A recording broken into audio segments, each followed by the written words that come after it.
भगवान महावीर का जन्म। बहुत पुरानी बात है। कुंदग्राम नाम का एक नगर था। वहाँ राजा सिद्धार्थ राज करता था। उसकी रानी का नाम था त्रिशाला। उनका नंदीवर्धन नाम का एक बेटा था। नंदीवर्धन के जन्म के कुछ ही समय बाद रानी त्रिशाला को अनोखे सपने दिखने लगे। उसने अपने पति को सपनों के बारे में बताया। मैंने सपने में सफ़ेद हाथी, सफ़ेद बैल, एक सिंह, लक्ष्मी माता, फूलों के हार, चांद, सूरज, एक ध्वज, एक चांदी का कलश, कमल के फूलों से भरा तालाब, दूध का सागर, एक दिव्य रथ, रत्नों का संग्रह और धूम्रमुक्त अग्नि देखी। ये सुनकर राजा चकित हुआ। उसने सोचा, मुझे एक बार अपने राज ज्योतिषी से बात करनी होगी। अगले ही दिन राज ज्योतिषी उनसे मिलने आए।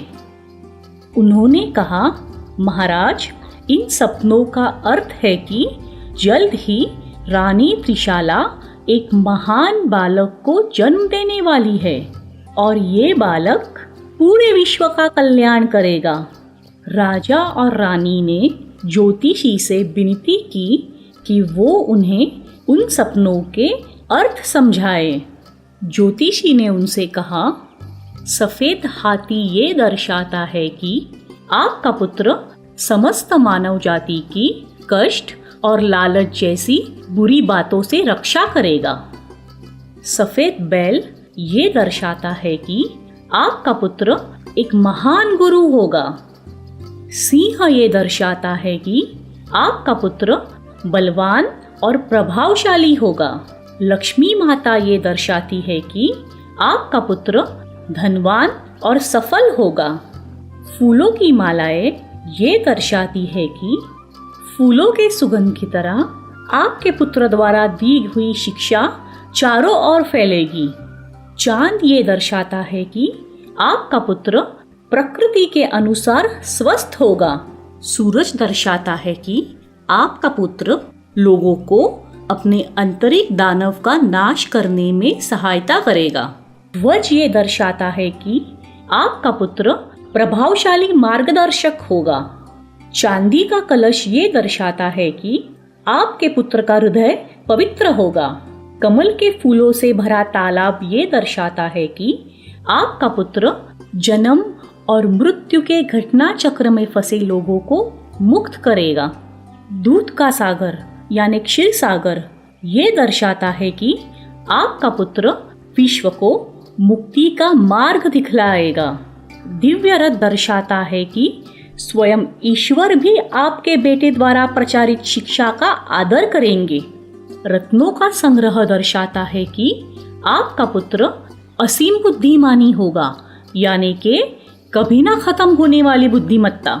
धूम्रमुक्त अग्नि दर्शाती है कि आपके पुत्र की बुद्धिमत्ता लोगों की मदद करेगी। राज ज्योतिषी की भविष्यवाणी सुनकर राजा और रानी अत्यंत आनंदित हुए। कुछ दिनों बाद रानी त्रिशाला गर्भवती हुई। नगर के सीमा के बाहर एक ब्राह्मण दंपति रहती थी। ब्राह्मण की पत्नी भी गर्भवती थी।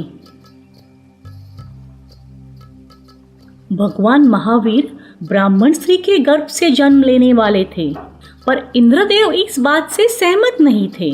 उन्होंने सोचा कि आखिरी तीर्थंकर को क्षत्रिय कुल में ही जन्म लेना होगा।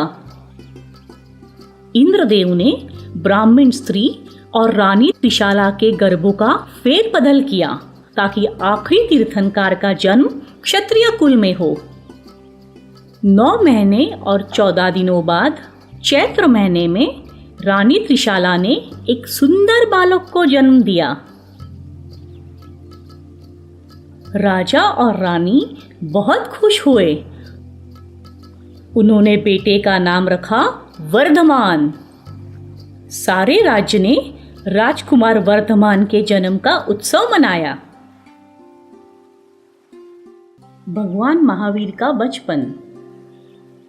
राजा सिद्धार्थ और रानी त्रिशाला ने राजकुमार वर्धमान का जन्म उत्सव पूरे 10 दिनों तक मनाया। सारा नगर सजाया था, शानदार भोजन की व्यवस्था की थी, सारी प्रजा में उपहार बांटे। सभी ने नन्हे राजकुमार को आशीर्वाद दिए। समय बीतता गया। अब वर्धमान एक आदर्श और प्रशंसनीय राजकुमार था। राजा और रानी ने सोचा कि अब वर्धमान को शिक्षा ग्रहण करने गुरुकुल जाना चाहिए। उन्होंने राजकुमार को नियमानुसार गुरुकुल भेज दिया। वर्धमान एक असाधारण विद्यार्थी था। समय बीतता गया। अब वर्धमान एक बहादुर, होशियार और उत्तम राजकुमार बन गया था। एक दिन वर्धमान अपने दोस्तों के साथ खेल रहा था। अचानक किसी ने एक जहरीला सांप देखा। सभी चिल्लाते हुए यहाँ वहाँ भागने लगे, पर वर्धमान शांत खड़ा था। वो धीरे से सांप की तरफ गया। उसने झुककर सांप को स्पर्श किया। सांप वहां से शांतिपूर्वक निकल गया। ये देखकर सभी चकित हुए। सभी मित्रों ने वर्धमान की प्रशंसा की। तुम तो कितने निडर हो। किसी ने कहा तुम तो शूरवीर हो। पर वर्धमान का एक मित्र इस बात से खुश नहीं था। वो वर्धमान जितना ही लंबा और बलवान था। उसे अब तक लग रहा था कि सारे मित्रों में वो अकेला ही निडर है। सभी को वर्धमान की प्रशंसा करते देख वो क्रोधित हुआ। उसने वर्धमान से कहा, अब मुझसे मुकाबला करो। वो वर्धमान को अपने कंधे पर लाद कर दौड़ने लगा। वर्धमान ने उसे रुकने की विनती की, पर वो लड़का भागता रहा। अंत में वर्धमान ने उस पर अपनी मुष्टि से प्रहार किए। लड़का दर्द के मारे रोने लगा और उसने वर्धमान को छोड़ दिया। अब सारे मित्र चिल्लाने लगे, तुम तो शूरवीर ही नहीं बल्कि सबसे बलवान भी हो। तुम तो महावीर हो, यानी सबसे बलवान। उस दिन के बाद सभी राजकुमार को महावीर कहने लगे। भगवान महावीर और हाथी। महावीर गुरुकुल में मन लगाकर पढ़ रहा था। गुरु उसे जीवन का हर पहलू सिखा रहे थे।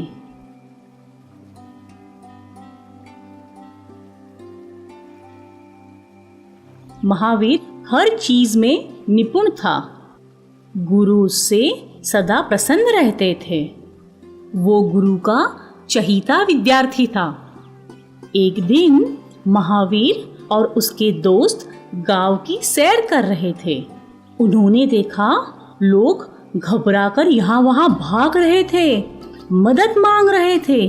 वो चीखते हुए अपने प्राण बचाकर भाग रहे थे। महावीर और उसके दोस्तों ने एक बड़ा हाथी देखा। वो अपने रास्ते में आई हर चीज को कुचलते हुए आगे बढ़ रहा था। पेड़ झोपड़ियां उखाड़ रहा था।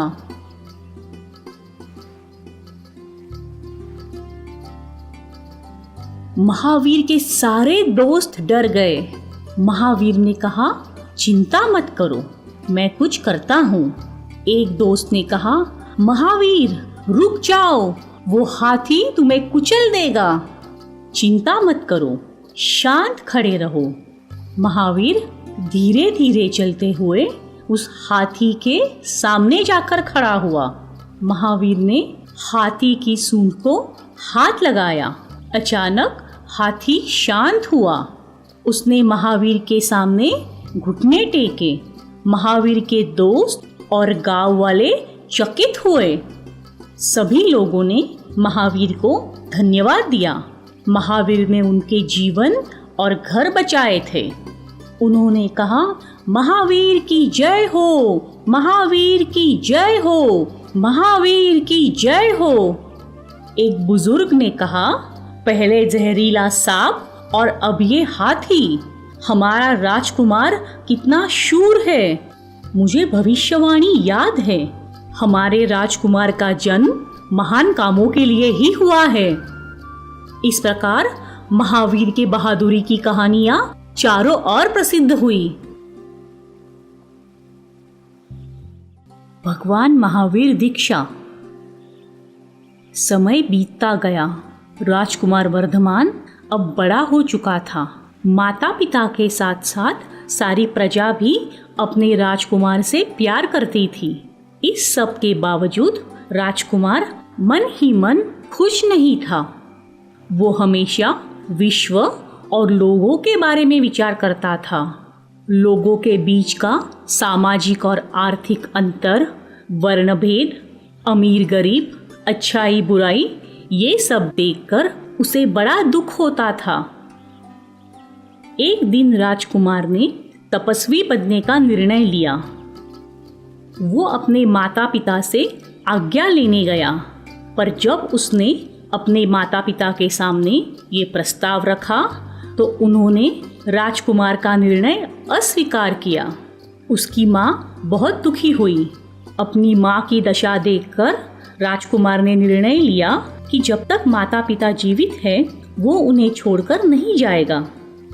माता पिता के मृत्यु के बाद महावीर ने अपने बड़े भाई नंदीवर्धन से जाने की अनुमति मांगी। महावीर ने कहा, मैं यहाँ से दूर जाकर मानव जाति के लिए कुछ करना चाहता हूँ। उनका दुख दर्द दूर करने का कोई मार्ग खोजना चाहता हूँ।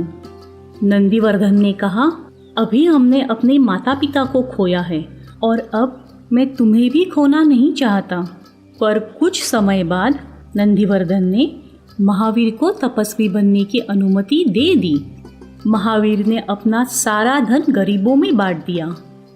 एक पालकी में सवार होकर उसने अपनी यात्रा शुरू की। कई लोग अपने राजकुमार के साथ निकल पड़े।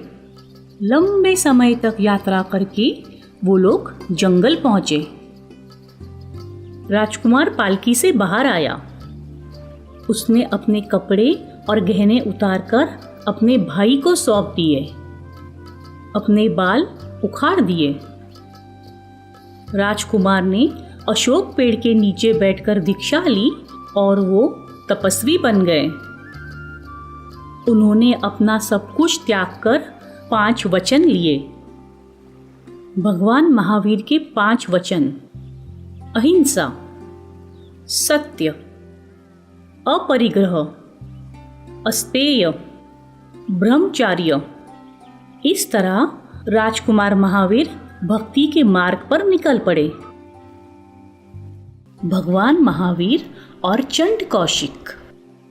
अपने तपस्वी जीवन में भगवान महावीर एक गांव से दूसरे गांव की यात्रा करते थे। वो हमेशा नंगे पांव चलते थे। एक दिन वो वचाला गांव की तरफ जा रहे थे। रास्ते में उन्हें कुछ ग्रामवासी मिले।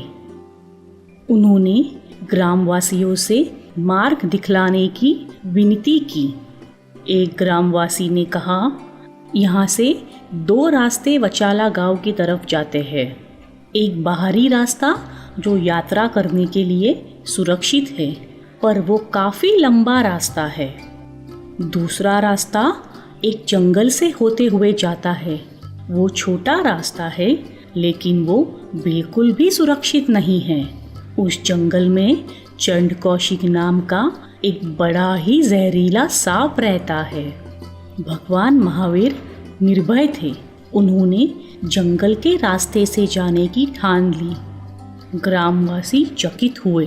उन्होंने भगवान महावीर से विनती की और कहा कि वो जंगल वाले रास्ते से ना जाए, परंतु भगवान महावीर ने कहा, चिंता मत करो, सब ठीक होगा। उन्होंने ग्रामवासियों को धन्यवाद कहा और वहाँ से निकल गए। एक ग्रामवासी ने कहा, क्या इन्हें अपने जीवन की जरा सी भी चिंता नहीं? भगवान महावीर उस घने जंगल से चल रहे थे। उन्होंने देखा कि हरियाली कम हो रही थी, सामने बंजर भूमि थी। उनका ध्यान एक सूखे पेड़ पर गया। वहाँ एक सांप बैठा था। सांप ने भगवान महावीर के पैरों की आहट सुनी। उसने देखा कि एक आदमी उसकी तरफ आ रहा था। अब सांप क्रोधित हुआ। उसने कहा, तुम कौन हो? क्या तुमने मेरे बारे में कहीं सुना नहीं? ये मेरी भूमि है, तुम्हारी यहाँ पाँव रखने की हिम्मत कैसे हुई? चंड कौशिक भगवान महावीर की तरफ आ रहा था। क्रोधित होते हुए भी वो चकित हुआ। ये आदमी औरों की तरह मुझसे डरकर क्यों नहीं भाग रहा है? अब चंड कौशिक भगवान महावीर के सामने था। उसने डरावनी फुफकार छोड़ी, पर भगवान महावीर वहां से नहीं हिले। क्रोधित होकर सांप ने उनके पाँव के निचले हिस्से को डस लिया, परंतु उसके जहर का भगवान महावीर पर कोई असर नहीं हुआ। वो अपनी जगह से नहीं हिले। भगवान महावीर के पैरों से खून नहीं, दूध बह रहा था। सांप ये देखकर चकित हुआ। सांप ने उनकी ओर देखा। भगवान महावीर शांत खड़े थे। उनके चेहरे पर करुणा के भाव थे। उन्होंने प्रेम से सांप की तरफ देखा और कहा, चंड कौशिक, शांत हो जाओ, अपने गुस्से की नींद से जाग जाओ। भगवान महावीर के करुणामय शब्द सुनकर चंड कौशिक शांत हुआ। उसे अपने बीते हुए 2 जीवन काल याद आए।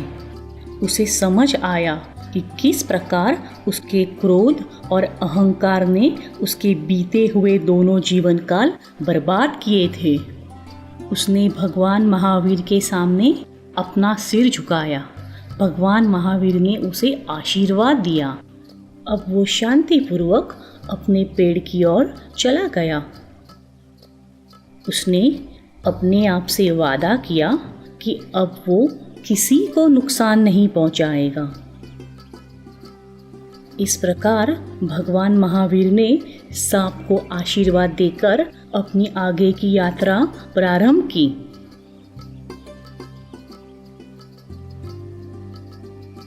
भगवान महावीर और चरवाहा। एक दिन भगवान महावीर गहरे चिंतन में मगन थे। वो एक बड़े पेड़ के नीचे बैठे थे। उनके चारों तरफ हरी और मुलायम घास थी। कुछ समय बाद एक चरवाहा वहां अपनी गाय लेकर आया। हरी और मुलायम घास देखकर वो खुश हुआ। उसने खुद से कहा, अरे वाह, इतनी सारी ताजी घास। उसे पेड़ के नीचे बैठे हुए भगवान महावीर दिखे। चरवाहे को पास ही के गांव में कुछ काम था। उसने सोचा, मैं उस सन्यासी से कह दूंगा कि मेरे गायों पर नजर रखे। उसने भगवान महावीर के पास जाकर उन्हें अपने गायों पर नजर रखने की विनती की, पर भगवान महावीर गहरे चिंतन में थे। उन्हें चरवाहे की बात सुनाई नहीं दी, पर चरवाहे को लगा कि भगवान महावीर ने उसकी विनती सुन ली और वो उसकी गायों पर नजर रखेंगे। चरवाहा अपने काम से निकल पड़ा।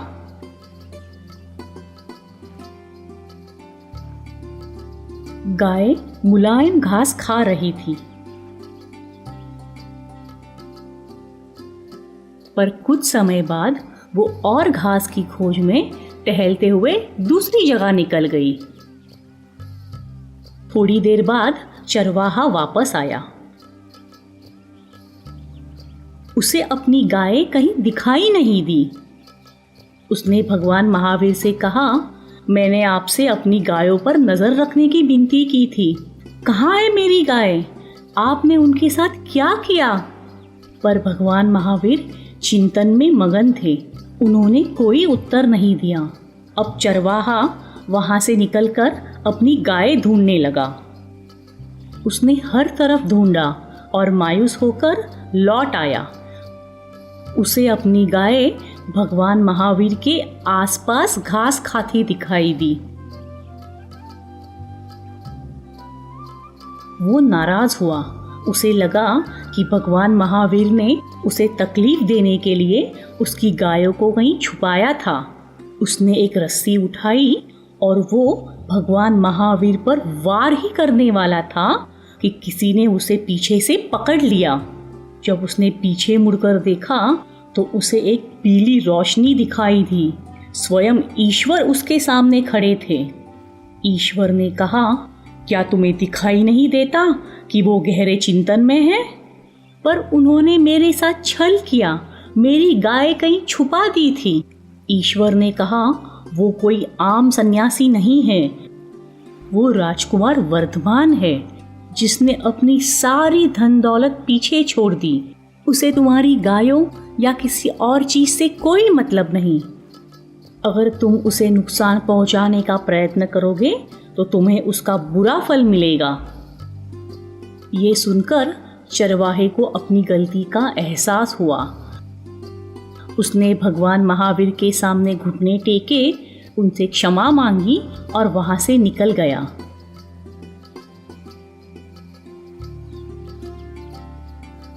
भगवान महावीर ने अपना चिंतन जारी रखा।